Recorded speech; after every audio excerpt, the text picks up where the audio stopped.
Vous, quand il s'agit de l'argent, il y a deux manières de penser. Il s'agit premièrement de la façon la plus correcte et de la façon la plus populaire. Mais plus de 95% pensent à l'argent de la façon la plus populaire. Et seulement 5% de personnes pensent de l'argent de la façon la plus correcte. Et dans cette vidéo, il s'agit de cela, de vous amener à penser de l'argent de la façon la plus correcte. Restez jusqu'à la fin de cette vidéo pour découvrir davantage.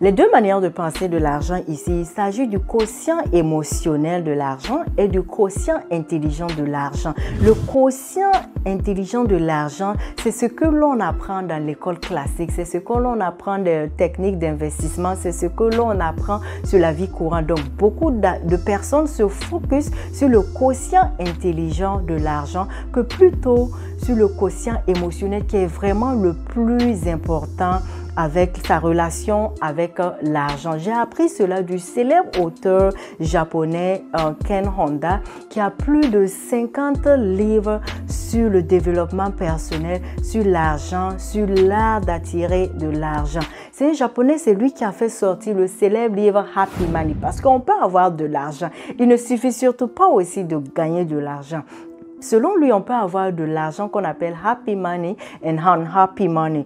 Happy money, c'est l'argent qui est content. C'est l'argent quand vous le dépensez, vous êtes content de dépenser cet argent. Vous n'aviez pas peur de dépenser cet argent parce que vous savez que ça va rentrer encore dans votre poche. Quand vous le donnez à quelqu'un, quand vous achetez quelque chose, quand vous donnez des tips à quelqu'un dans un bar ou soit dans une cérémonie, vous êtes content de le faire. Il a raconté cette histoire dans son célèbre livre Happy Money qui disait qu'une fois, il était à une réception et une femme japonaise ou chinoise est venue vers lui qui a demandé son portefeuille pour regarder. Donc, il a dit, bon, si vous n'allez pas fuir avec mon portefeuille, je ne vois pas de problème à vous donner mon portefeuille. Donc, quand il a donné son portefeuille à la femme en question, elle a ouvert le portefeuille pour regarder. Donc, elle a fait sortir les billets. Elle dit oui, ok, that's okay, that's okay, that's all right, that's all right. Et puis après ça, la dame lui a remis son portefeuille. Donc, étant curieux, il a demandé à la dame, vous n'aviez rien pris dans mon portefeuille. Peut-être je pensais que vous avez besoin d'un dollar ou soit de quelques pièces pour faire quelque chose, mais vous aviez juste regardé mon portefeuille et c'est tout. Et la dame lui a répondu que Ken, quand j'ai regardé ton portefeuille, tout ton argent souriait. Ça veut dire l'argent qui était dans ton portefeuille était heureux. L'argent était joyeux d'être dans ton portefeuille. Donc, c'est d'où l'histoire que son célèbre livre Happy Money.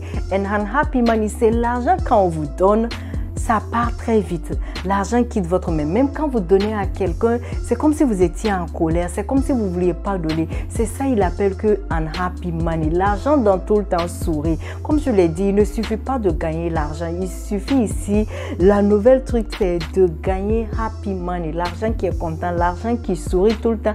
Et quand on dépense, l'argent rentre encore à nouveau. Quand vous êtes content d'avoir de l'argent, quand votre argent vous sourit tout le temps, quand vous ouvrez votre portefeuille, vous sentez que l'argent rit, vous savez que l'argent est content, votre happy money, votre quotient émotionnel de l'argent augmente.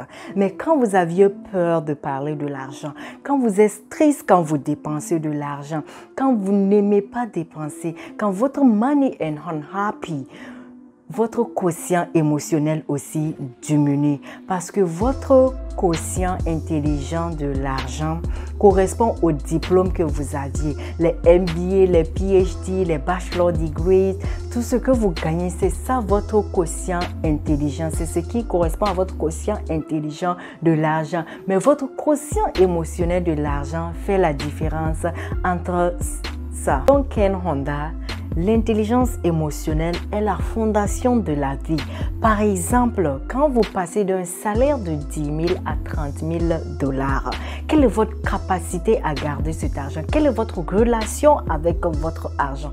Je sais que beaucoup d'entre vous seront tentés à célébrer l'événement. Beaucoup d'entre vous seront tentés à payer des voitures luxueuses. Beaucoup d'entre vous seront tentés à faire plein d'autres choses pour se faire plaisir.